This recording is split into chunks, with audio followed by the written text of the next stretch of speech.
Hello everyone, this is your law faculty Sainath Reddy. Today we are going to discuss about today's question paper of CMA 2025 December attempt. In this video, I am not going to give any answers, but I am just giving my review on the question paper.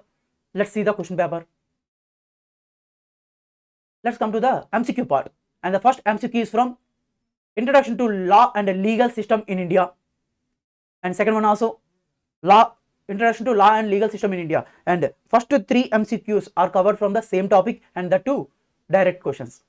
And remembering the articles number for me is difficult, so I considered the first MCQ is difficult, and second one and third one is easy. Okay, sir, no one is out of the syllabus. I am talking about difficult part. And second one, and the fourth MCQ is Indian Contract Act, that too direct topic. Which topic? Discharge of contracts, direct, and it is easy. And the fifth one is Indian Contract Act, special contracts, from which topic? Indemnity and guarantee topic, that too direct question, and it is also easy. And Indian Contract Act, that too valid or void, you should identify easily. And NI Act, that too easy question, direct question. And the next question is from Indian Partnership Act 1932. Simple, they are asking easy questions. And LLP Act also we have two questions. Okay, clear. And the next one is they asked the question from the Industrial Laws, that too Factories Act, direct question, very easy. So they asked three questions from the Companies Act, so that too from one topic is from share capital, and the two are directors topic, so we can easily score 6 marks from the Companies Act, that too MCQ part. And the next one is, and the last MCQ is from business ethics and emotional intelligence. You know what, sir, all the MCQs are covered from the institute booklet, no one is out of from, so each and every MCQ is from within the syllabus only, so no need to panic. And let's discuss about the descriptive part.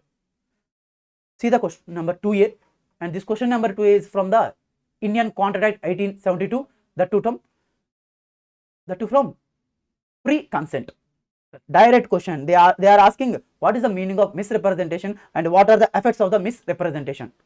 Direct questions, sir. You can easily score 7 marks directly, easily.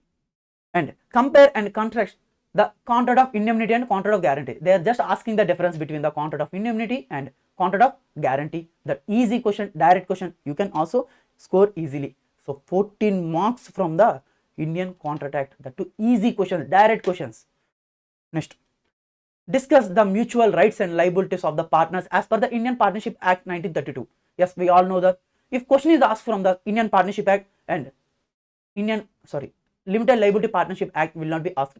If question is asked from LLP Act, Indian Partnership Act will not be asked. And let's see, they are asking from Indian Partnership Act, and you will not find any question from the LLP Act, because only one question will be come from the one topic. So you can easily score 7 marks, that too direct question. And you know sale of goods act, so they are asking direct question.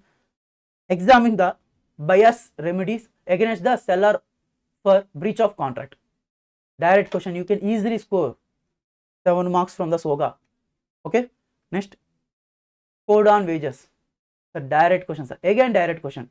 Illustrate the special purpose of the code on wages and summarize the various components of the minimum wages of the appropriate government shall fix. So how appropriate government can fix the minimum wages?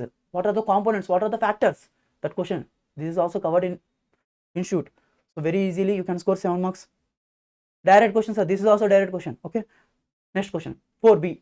Prepare a list of various purposes for which withdrawal and advances from the employee provident fund are permitted. So this is also direct question. For which purposes? For which purpose you can withdraw, you can advance, you can take the advance from the PFA. That is also direct question. There are some transactions. Yes, this is also direct question. So 7 marks you can usually score from EPF. Okay. Next, sir, these two questions are industrial laws, 14 marks. Okay. Next, come to the general meetings. So describe the procedure for sending notice through electronic mode.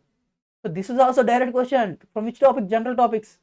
Okay, general meetings from Companies Act. You can easily score 7 marks. Then come to the 5B. Elaborate the provisions relating to the board reports, directors report in financial statements. Director topics from which topics? This is the Companies Act and which topic? Miscellaneous topics. 7 marks direct. So you can easily score. Every question is asking directly, sir. No question is twisted. No question is tricky. they ask easy questions. Okay, then come to the 6A. Yeah, we need to discuss this. So which topic they are asking? Women directors. They are asking women director. Okay, good. But in our syllabus, we covered only one point.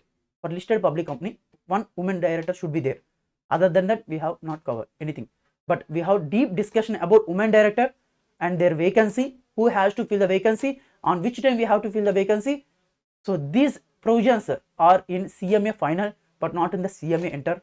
I don't know why institute is asking this kind of questions every attempt. This is the out of syllabus question. I don't know whether institute will provide the grace marks or not. I don't know, but let's see. Next, come to the 6B. State the primary role and responsibility of the KMP. So this is also the company side question and miscellaneous topic, direct question. 7 marks you can score. And come to the 7A and 7B. These both questions are from which topics? Ethics, business ethics. Direct questions, easy questions. So no need to worry. And 8A. So this is a case scenario, case study. So this question is from bailment and pledge, Indian contract. If you know the bailment and pledge, you can easily write the question. So 7 marks you can score easily. And the next one is 8B. See the 8B. Demonstrate the different roles and responsibility of the audit committee as specified by the board under section 177 of the Companies Act 2013. So this is also a Companies Act. From which topic? Miscellaneous topics only. Direct questions are they are asking about whom? Audit company, audit committee, different roles and responsibility of the audit committee. Easy topic, direct topic. So easily you can score 7 more marks. So after deep analysis, so which questions, which topics are coming from which area? See, from Indian Contract Act, they are asking 2 questions, 14, 7 plus 7, 14 marks. From Indian Partnership Act, they are asking 1 question. So see carefully, if they are asking from Indian Partnership Act, LLP Act won't be asked. Okay, next. So they are asking only single question, that to 7 marks. And come to the company side, they ask 5 questions. That to 1 question is about women director. I think that may be out of the syllabus. Done. And industrial laws, they are asking 2 questions. One is from wages, code on wages, another is from factories. Sorry, EPF. Then come to the ethics. They are asking, of course, they will ask two questions. That covers 14 marks. For me, the paper is easy. MCQ part, that is moderate, not easy, not difficult, that is moderate. Whereas descriptive part is easy, sir. Of course, easy. Descriptive part is easy. Okay. So let's focus on the next exam. So don't think about this law exam. It's completed. Focus on the next exam. Have a great day. All the best. Bye.